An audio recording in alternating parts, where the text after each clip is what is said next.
production is not enough, and the answer in the medium term, in the long term, is SAF, because with the current type of aircraft, SAF can be used. So we don't need to change the technology of the current fleets of the airlines. The producers, they have to, I think there have to be a kind of an incentivization. I mean, otherwise, because it's not the airlines only who could take all these responsibilities on their shoulders. It should be a kind of a collective action with all the stakeholders. And what we always say is, let's concentrate on the production, how we will manage, because to reach the net zero emission in 2050, SAF should be there and the production should be increased. Has to be scaled up. Has to be scaled up.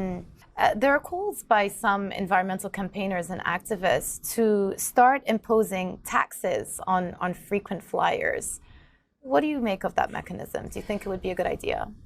The airline business, by the way, contributes only 2% of the total carbon emissions. So it's, I mean, if you look at road transportation, for example, it's double of it.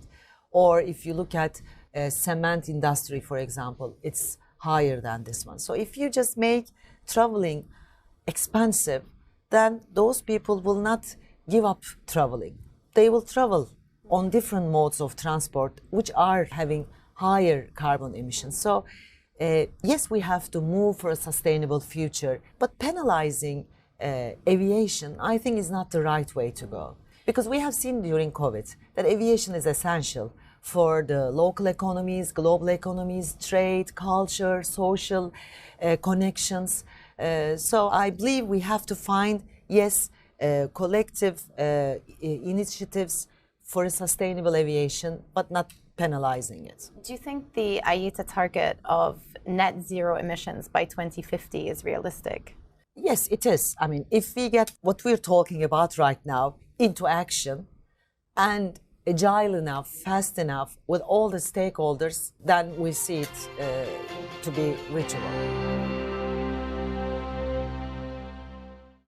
Thank you for watching, and for more from CNBC International, just hit the subscribe button.